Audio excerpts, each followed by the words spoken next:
is Laura London, and you're listening to Speaking of Jung. Joining us today for episode 69 is Jungian analyst and author Jason E. Smith on Cape Ann, near Boston, Massachusetts. After receiving his undergraduate degree from the theater program at the University of British Columbia, he worked for several years as an actor in his hometown of Vancouver, Canada. It was during this time that he became acquainted with Jungian psychology and decided to pursue a career as a psychotherapist. He went on to attend Pacifica Graduate Institute in Santa Barbara, California, and received a master's degree in counseling psychology with an emphasis in depth psychology. He then relocated to Massachusetts and began analytic training at the Jung Institute Boston, earning a diploma in analytical psychology, the degree of a Jungian analyst. In his 20 years of clinical experience, Jason has worked in many settings. He has facilitated dream groups and taught classes and workshops on dream interpretation, run a support group for hospice workers, led career counseling groups, offering individual career counseling from a Jungian perspective, and has provided mental health and substance abuse counseling at a community mental health clinic in Gloucester. He is a past president of the Jung Institute Boston, now the Jung Institute of New England, where he continues to serve as a training analyst and faculty member in the analytic training program. He also has a private practice in Manchester by the Sea, where he lives with his family. An article he had written around Thanksgiving of 2015, titled "Thank God I'm a Jungian," caught my eye, so I asked him if we could record an episode about it. His first book, Religious But Not Religious: Living a Symbolic Life, will be released this fall by Chiron Publications. Those topics and more are the subjects of our talk today. Please visit the website speakingofjung.com, where you'll find links to everything discussed in this episode in the show notes. This interview is being recorded on Wednesday, August 5th, 2020, through the magic of Skype. Hi, Jason. Hi, Laura. Thanks for inviting me to this conversation. So you are in New England, and you trained with the Jung Institute in Boston there. And right. I was wondering if you would tell us a little bit about that program. Yeah. Well, I guess one of the first things to say about it is that it's become a new entity over the last couple of months. Mm-hmm. The Boston group has been around for just over 40 years, and it's actually been composed of two different groups, two different organizations. One is the New England Society of Jungian Analysts, and the other being the Jung Institute of Boston. And earlier this summer, July 1st, the two organizations merged.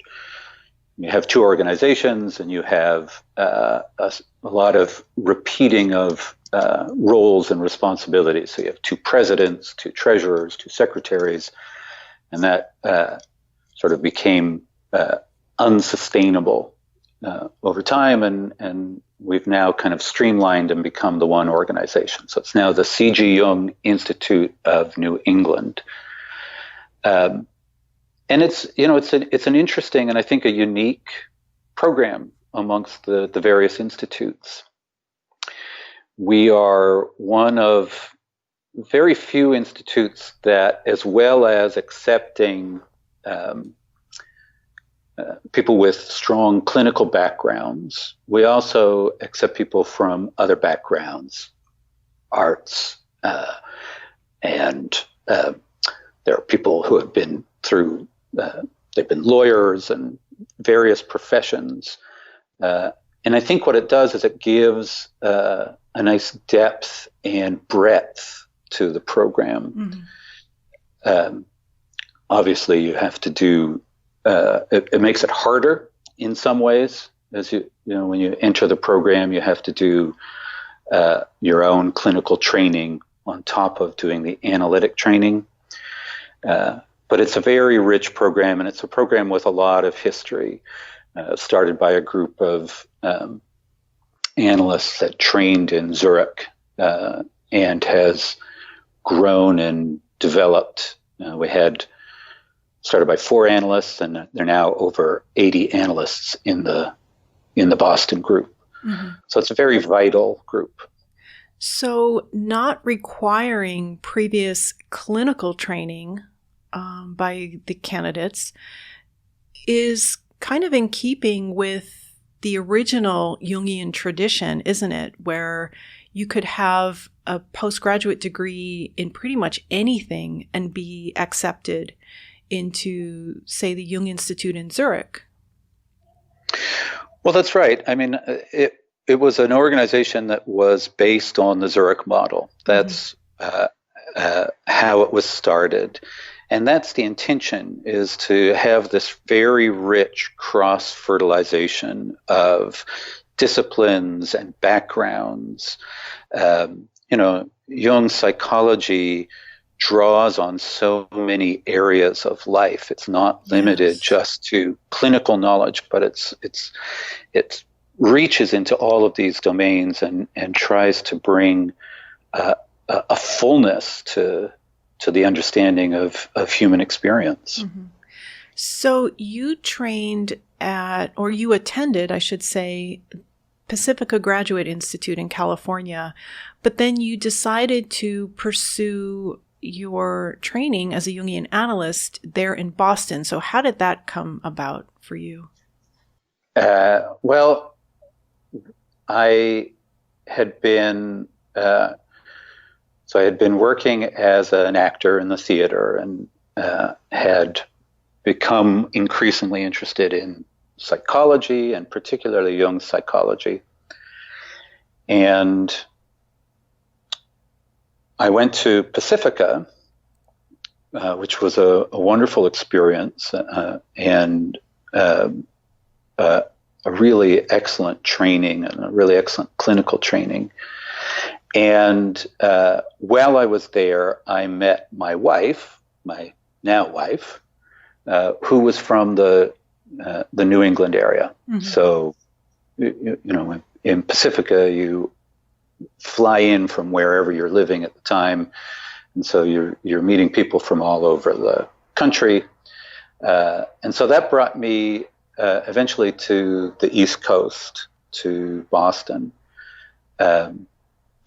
And I wanted to take it to the next level of my training and keep going. And I had done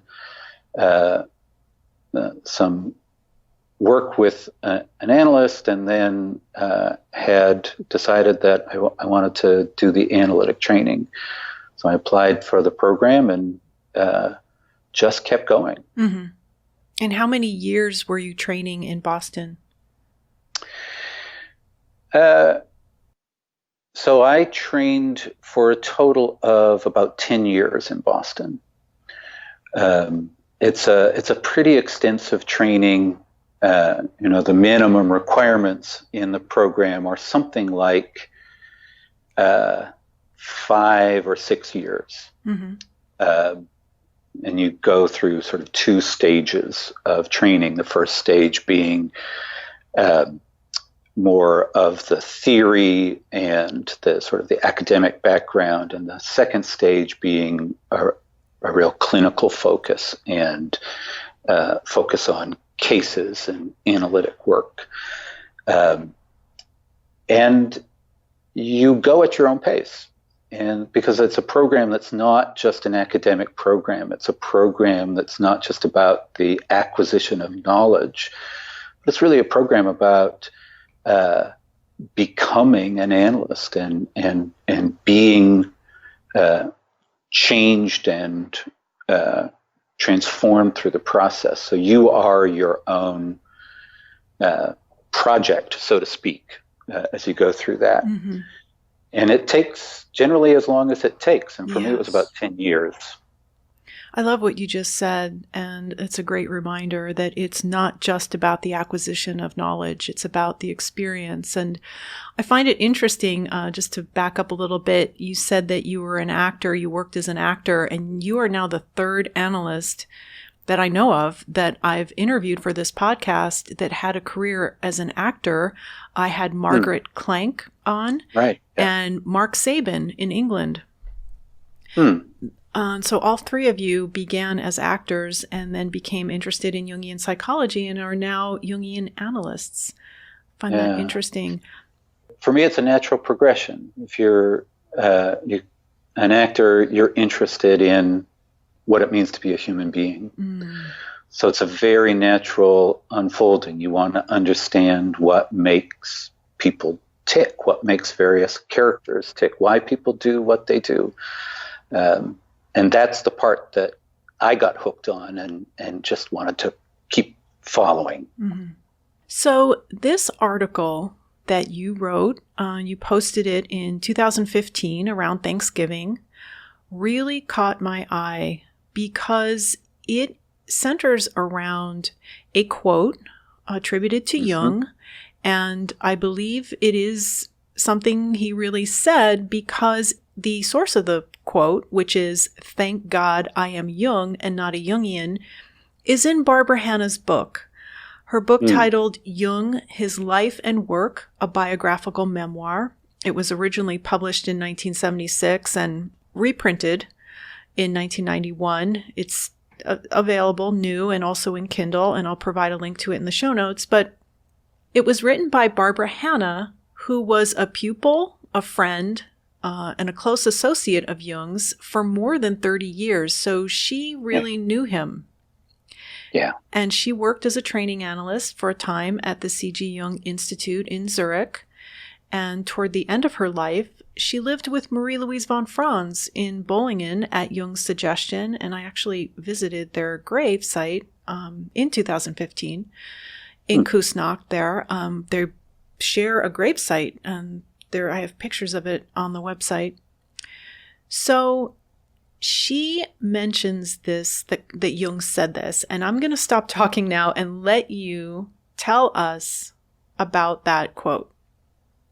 And my understanding is that this quote comes up of Jung's around the idea that his immediate followers at the time are interested in starting up an institute around Jung's psychology, around the training of psychologists and psychotherapists who work in a Jungian vein. And let me just jump in. This was around the 1940s, right? I think so. Okay. I think so. It's been a while since I've looked at at that book and at that biography, but yes, it's around that time. It's sort of towards the end of Jung's life, and he's concerned about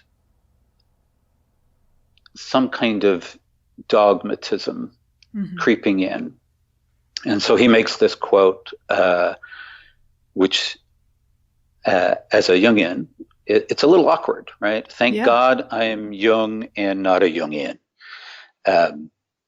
It brings in this element of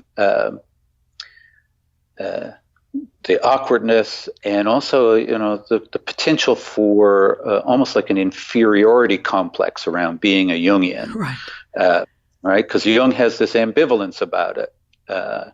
Thank God I'm Jung and not a Jungian, as if to be a Jungian is, something to be dismissed. And that's tricky. I found it personally tricky, especially as I was coming to the end of my training, right? And I'm at this place of taking on this identity of being a Jungian analyst.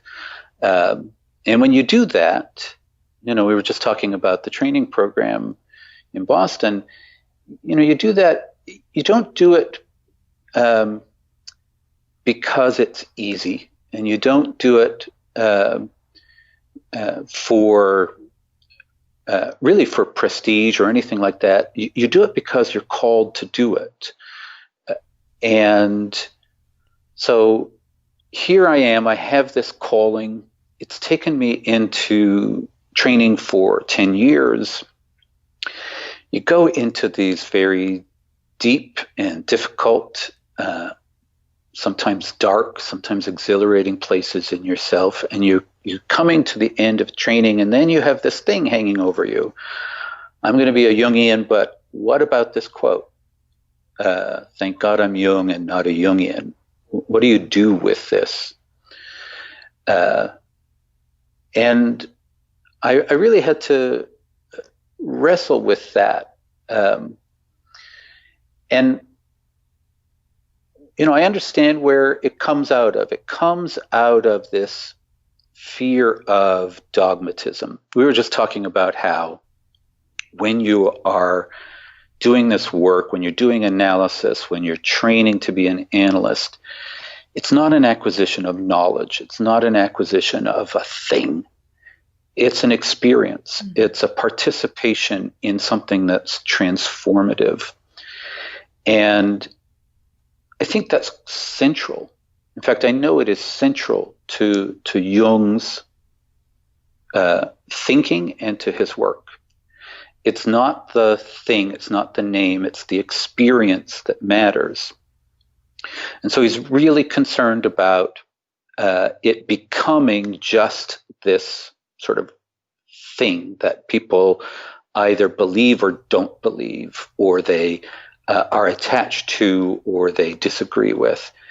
He's trying to point to an experience. And if people are just Jungians and they take on the terminology and the ideas and the words without engaging in the actual work and experience, then it's going to be meaningless. I'm glad you mentioned that, because that's something I've not really been able to articulate with being online and my online presence. I was online before I started the podcast, meaning on social media, and I don't want to be part of groups. I'm not part of any Jungian groups or Jungian reading groups or any of that. And what I see and the criticisms that I receive are people who want to debate me about what something means. And yeah, so I love what you said about it's not about that. It's about the experience and doing the work. And that's where Jungian analysis comes in. And that's why this podcast is interviews with Jungian analysts, because I want to talk to Jungian analysts about the work that they do, and not just talk to Jungian scholars or people who have read Jung. Right. The work itself, the writings, the terminology, it's all interesting, it's all fascinating, and there's a whole area you can go into. But the experience is another thing altogether. And, all of the terminology, things like shadow and anima, animus, the self, all of that, they are pointers to experiences. And you need to have some kind of language to communicate. Mm-hmm. And Jung writes about this. He writes about this in one of his letters. He says, all things are as if they are. The words that he uses, he says, I use the words anima, animus, I use all these words, but they are really just ways of speaking about the abyss of the unknowable. We don't know what we're talking about. We need language to talk about what's unknowable. Mm-hmm.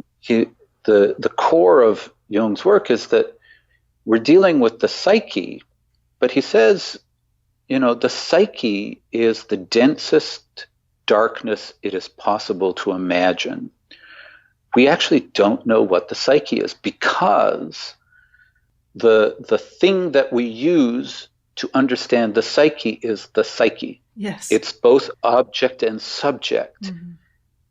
And it's like an eye trying to look into itself. It can't do that. Or the tip of a finger trying to touch itself. It's not possible. We need mirrors, and we need images, and we need language. But the language is not it. The language is just a kind of indicator so that we can move towards what the actual experience is. I think that when we talk about, thank God I'm Jung and not a Jungian, he's wanting to hold open that that element of the unknowable, that element of the mystery. He doesn't want that to get locked down. Somewhere he talks about the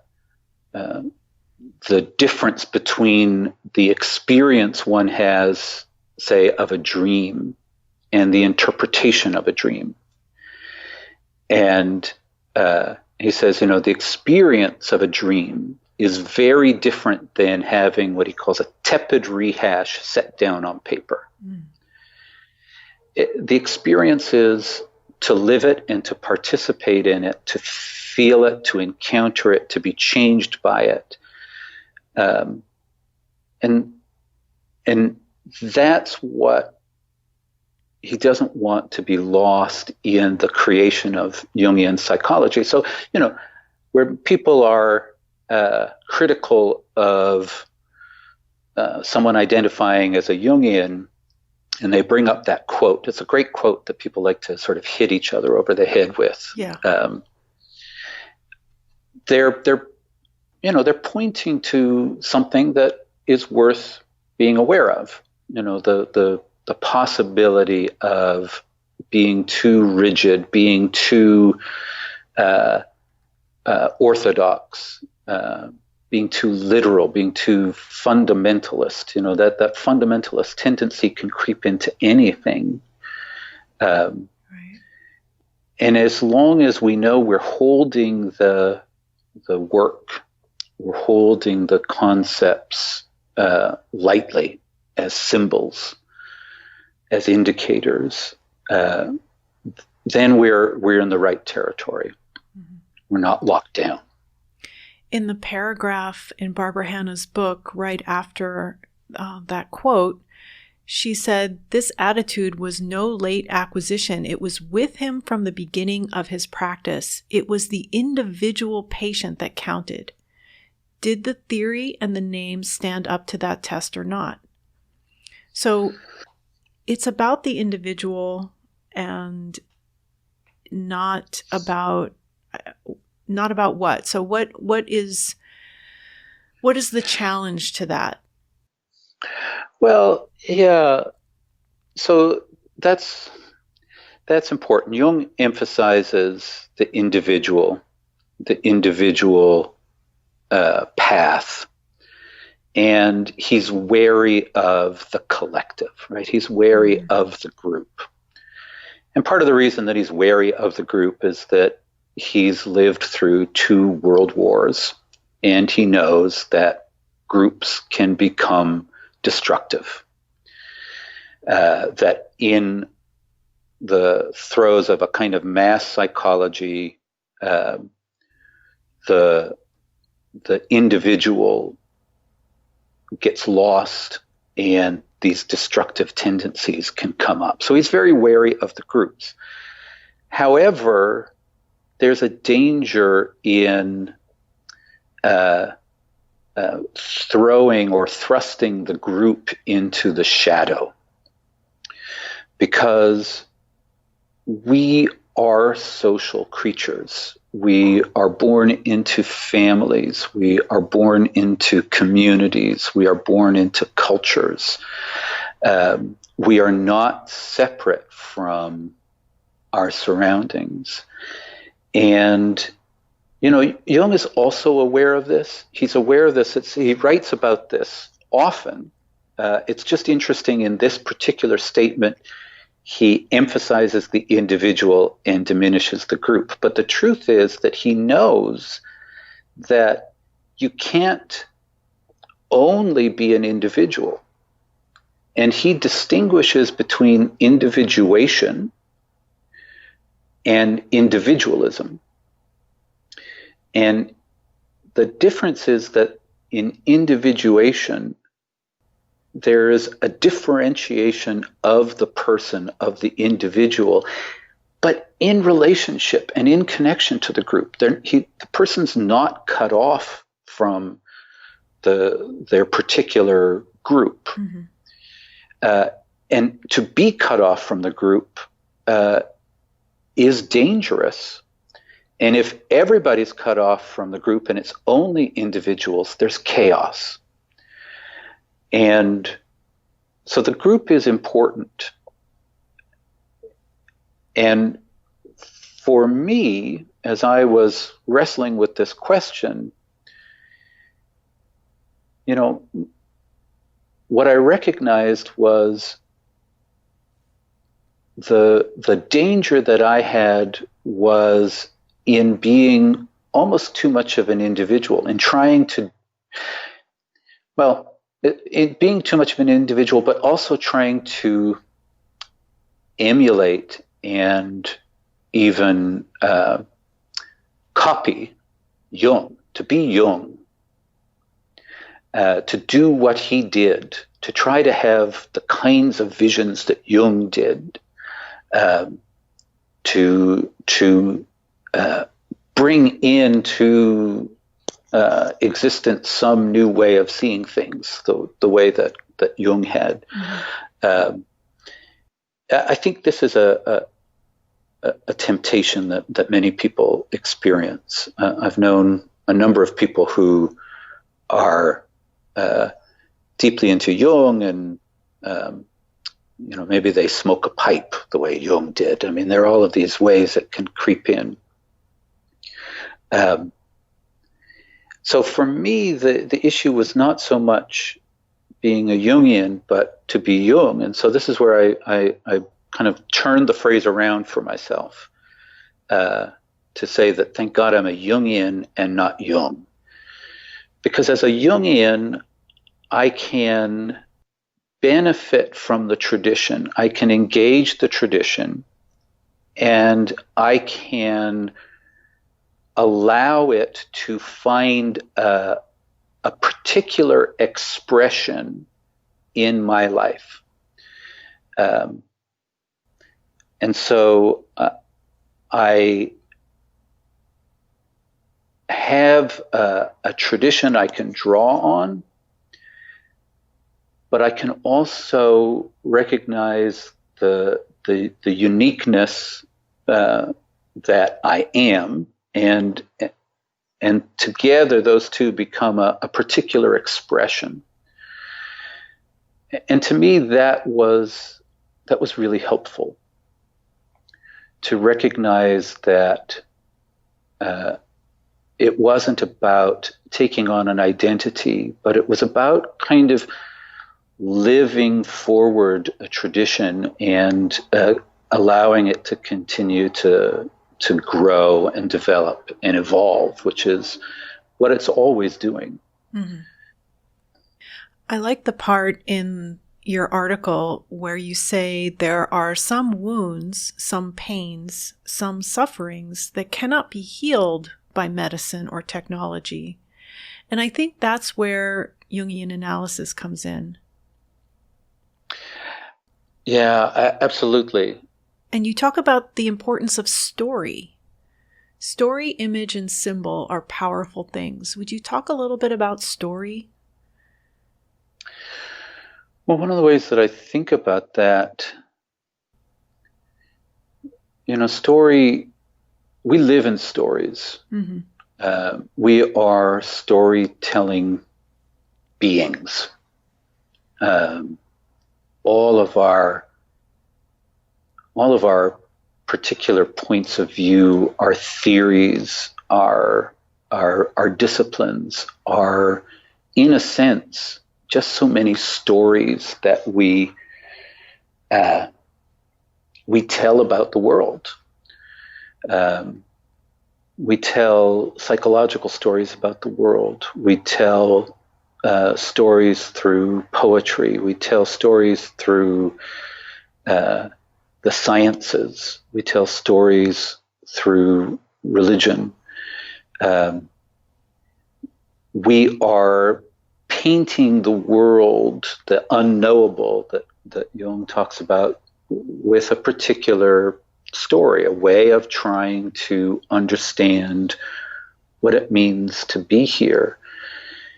And, it's essential that we have a sense of ourselves that is more than just biological. Mm-hmm. We love the metaphor of technology, the metaphor of the machine. We like to think of ourselves as machines, and we like to think of the brain as a computer. We talk about life hacks and things like that. It's all computer language. Mm-hmm. But when we do that, when that's our guiding metaphor, then we become the human machine, and we think that it's just a matter of fixing this part or that part through the medical approach. I don't think we're suggesting that that's not necessary, but it's not the whole picture. It's not the whole story. It's not everything. We need more than that. Would you say? Oh, absolutely. Absolutely. Mm-hmm. I mean, there's no question that the medical approach saves lives. And there is no question that science and the technology that's come from it, the knowledge that we have, there's no question that has improved our lives. It's extended the lifespan of human beings. People who would have fallen ill and died of diseases 20, 30 years ago survived them.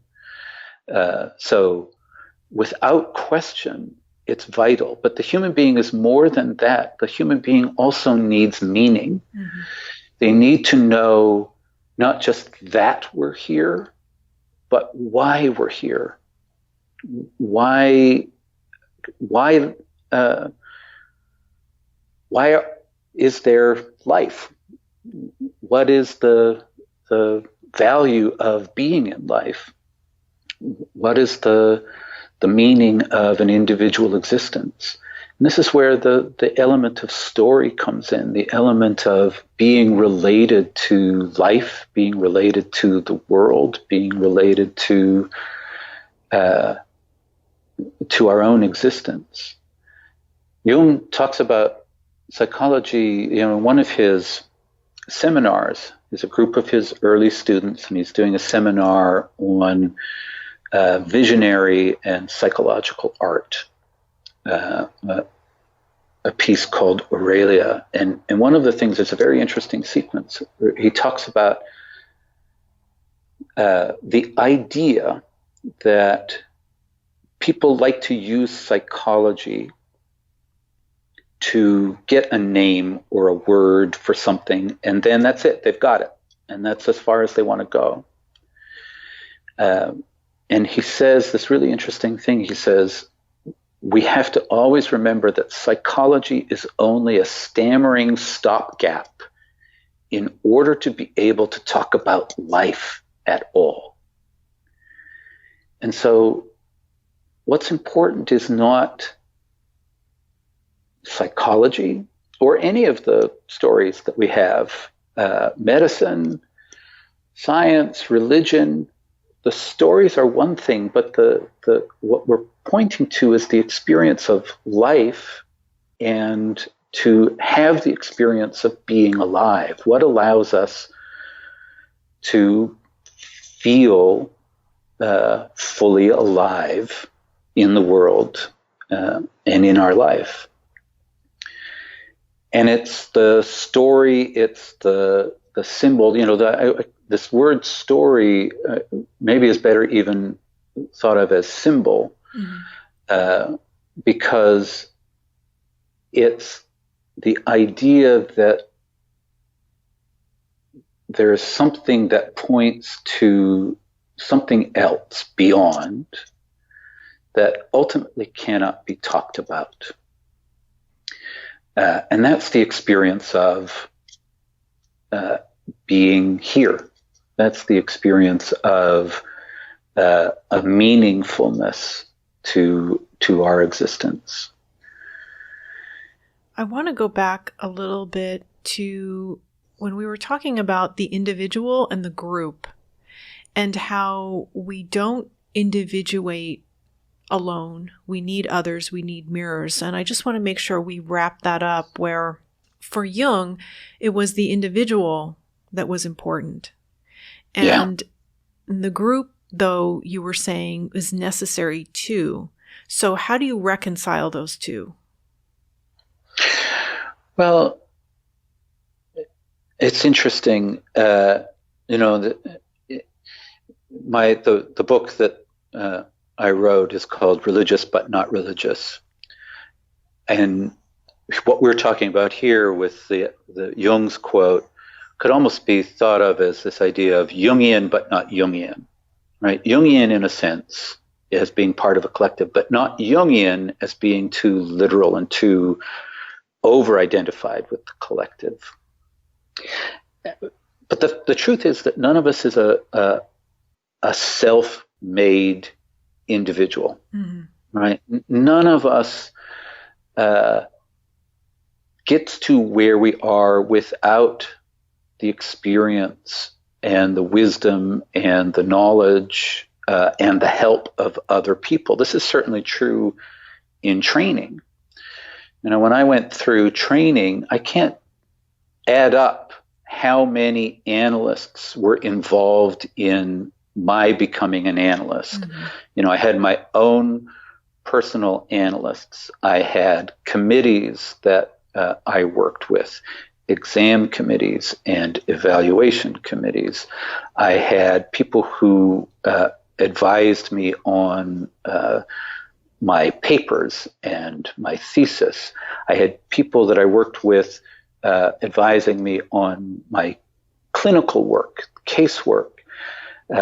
So there's all of these people involved in the process of becoming an analyst, not to mention all of the people that I would read, Jung and Marie-Louise von Franz and James Hollis and Donald Kalshed, all of these people. We'd have people come in, the Murray Steins come in and speak to us as candidates. So we're all initiated into our own sphere of life by others. And we need that. We need some place of orientation. And when the collective works, when the group works, when the institutions work, they are that place of orientation that then allows us our own free experiment with life, with a truth and a meaning that is particular to us.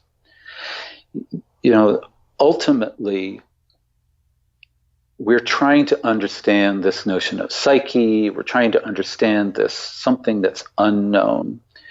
And we have all of these ways of expressing that kind of universal unknown, that idea that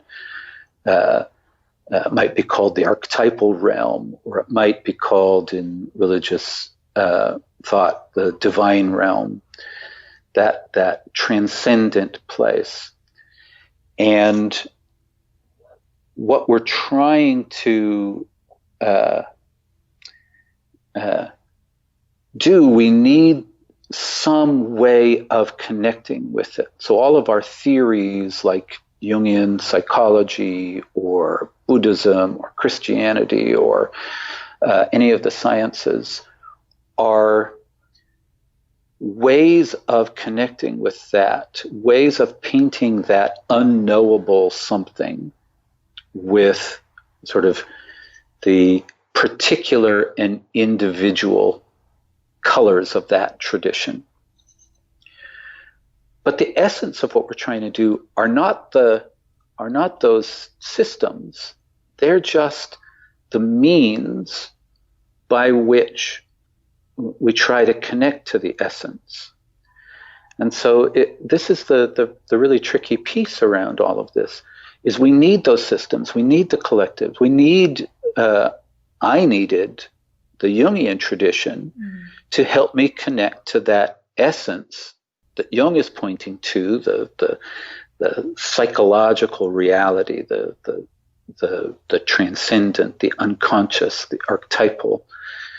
And I make use of that language and that tradition, but it's a window through which to connect to what is beyond it. And for me, that's the proper use of it.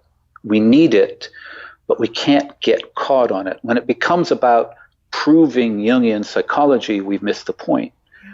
When Jungian psychology propels us past itself to that greater dimension and that greater experience of life, then we're using it in the right way. I love that. So your book that's coming out this fall, Religious but Not Religious, Living a Symbolic Life, looks at the importance of a symbolic life. And when I first entered analysis, that was all new to me. Looking at things symbolically instead of literally, because I had a science background and I didn't know how to look at things symbolically. That did not come naturally to me. And that is kind of how and why my analysis changed my life. It's made it more meaningful, a lot richer. And would you tell us a little bit about what is a symbolic life? Yeah, it's hard to encapsulate, again, because we're talking about something that can't be known. And that's really what I'm trying to speak to through the book. But in the nutshell, the symbolic life is what would be called something like a religious attitude toward life. Jung talks about the importance of a religious outlook for his patients. He says, all of his patients, every one of them after midlife, fell ill because they lost or they didn't have a religious outlook. They lost that thing that the religious traditions, has given to people for millennia, and that they only got better by recovering a religious outlook. And he's not talking about a specific religion. It can certainly happen within a specific religion, and it does for many people. But what he's talking about is he gives his own particular definition to religion, and he says that it is a dependence on and submission to the irrational facts of experience. A dependence on and submission to the irrational facts of experience, the non-rational, the things that are ultimately unknown to us and affect us, impact us. We've talked back and forth today about that, the difference between the name and the word and the concept and the experience.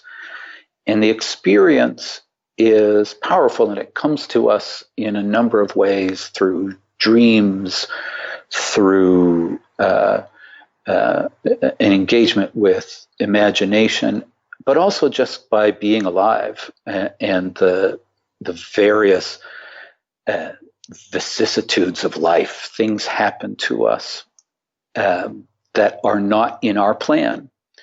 We can't control what life does. And Jung suggests dependence on and submission to that, which is really extraordinary. He's not talking about mastering that.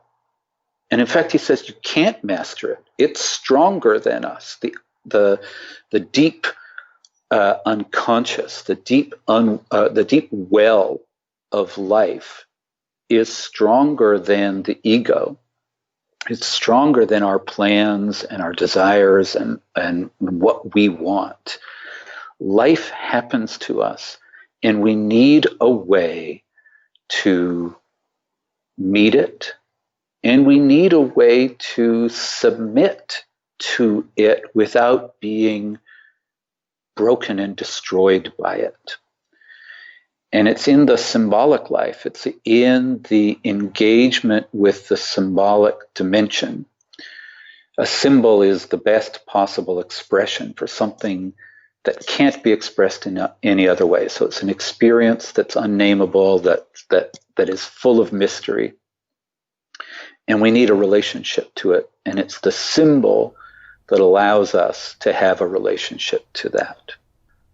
So the religious attitude that Jung was referring to is not about religion as we know religion. It is a religious attitude.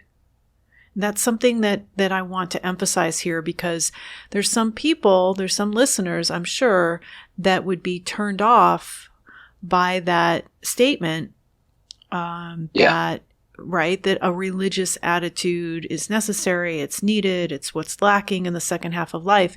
It's not necessarily about religion as we know religion. It's about having a religious attitude. Well, that's right. That's right. I mean, Jung's idea of religion is different than our idea of religion, or at least how we've come to understand it. The way we understand it is actually not necessarily how much of religion understands itself, but this is the tricky terrain that we're in, and this is part of what Jung is trying to point to. And what Jung's distinction is, he talks about the difference between religion and a creed. So the creed is the particular belief system. The creed is the identity of a particular religion. And religion is what we would normally think of as spirituality. It's what I've described here as the dependence on and submission to the irrational facts of experience. What I would hear over the years in the New Age movement that I was involved with in the 1980s, there's a difference between religion and spirituality. And so when we use the word religion, we would think of Catholic, Buddhist, Jewish, Methodist, Presbyterian. What is your religion? Right. And people would say, well, I'm not religious, but I'm spiritual. So now here you're bringing in the distinction between a religion and a creed. Yeah.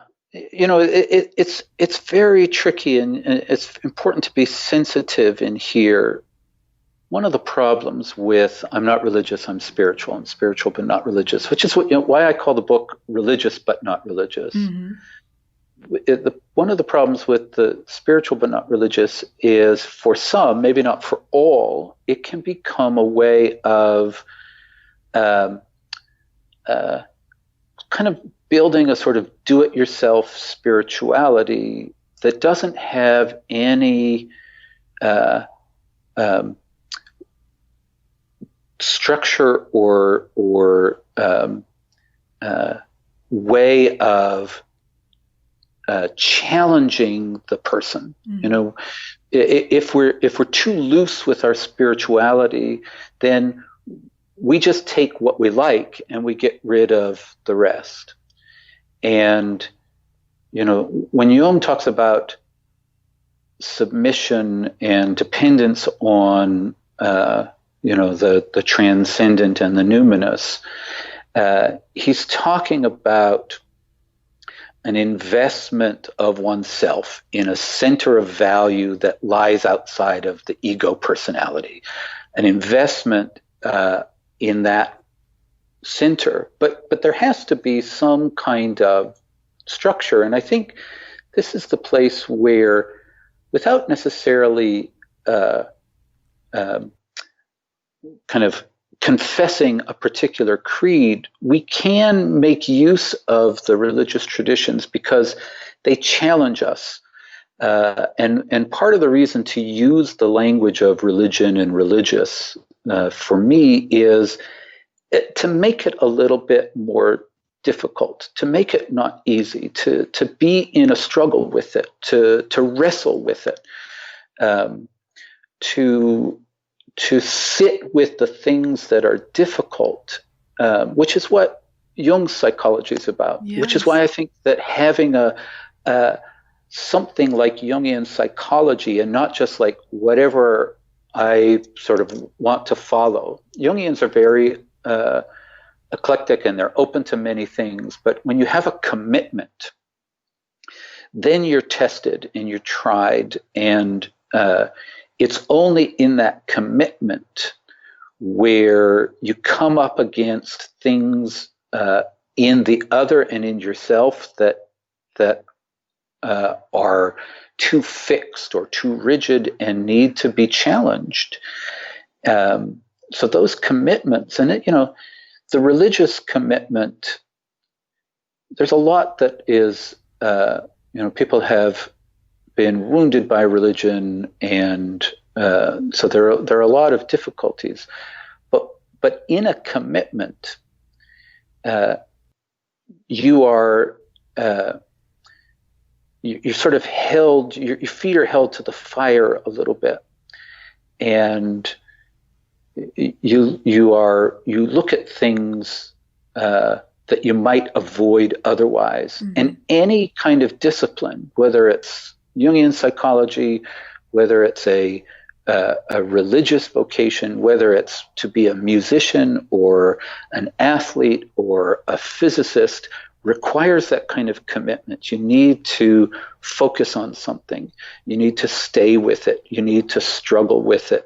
You need to move through the difficult challenges of it until you really embody it. So again, it gets to this place of what we were talking about before with Jung and Jungians. The point is to not just adopt something, but to be able to live it. Not just to think something, but to experience it. I love what you said. That's so important. It's something that I've not gotten anybody to talk about here on this podcast yet. To struggle with things, to sit with things that are difficult, that is what we do in analysis. And that's not the feel-good type of therapy that I think most people want, because when people think of therapy, they want something that's going to take them out of their pain. And I think that's why medication is so popular, because we want instant relief from that which we struggle with. Yeah, no, I think you're absolutely right. I you know, there's certainly value to medication under certain circumstances, but part of our challenge, part of the culture that we live in, is that we live in a consumer culture, right? Where we're very passive in terms of how we receive things. And we're used to being able to get what we want and to get it fairly easily. And the avoidance of pain, which is understandable, actually only leaves us with the pursuit of pleasure which doesn't go very deep, frankly. And in many cases, it's more of an anesthetic. It numbs us to experience, whereas to wrestle with things is to move into the aesthetic, right? And in the aesthetic, that means through the senses, we feel things, we experience it, and it affects us. So we're not just passive consumers, but we are engaged. We are participants. Everything can be used either as a means of substitution or as a means of participation. You can use anything this way. You can use analysis this way. As a means of substitution, it's defensive. You keep things at arm's length. You know a concept, and therefore you don't have to encounter the reality of it. The poet David Whyte has I remember hearing him talk about this. He talks about the image of a wishing well. And he says, people go to the wishing well and they throw coins into the wishing well and they wish for something. But the reason they throw coins in is so that they don't have to go down into the depths themselves. They want to be protected from that adventure. And maybe that's appropriate. But analysis and the symbolic life and a religious outlook take you into the depths of things, and they open you to the full experience. And instead of just pleasure, you get the possibility of joy and aliveness. Your book, Religious but Not Religious, Living a Symbolic Life, will be released this fall by Chiron Publications, and I'm really looking forward to it. Thank you so much for joining us today, Mr. Smith. Thank you, Laura. This is fun. It's great to talk to you, and I appreciate, like I said, the invitation. Please visit the website Speaking of Jung, that's JUNG.com, for more information on everything that was discussed in this episode. There you will also find all of the previous episodes of this podcast, which are available to stream or to download for free. This podcast is also available on Apple Podcasts, Stitcher, Google Play, TuneIn, Spotify, and iHeartRadio. And it will be available later in the week on our YouTube channel, Jungian Laura. You can also listen to this episode on your Amazon Echo device, simply by saying, "Alexa, play Speaking of Jung on Apple Podcasts," or TuneIn. Just be sure to pronounce Jung with a hard J. So with special thanks to Chiron Publications, this is Laura London, and you've been listening to Speaking of Jung.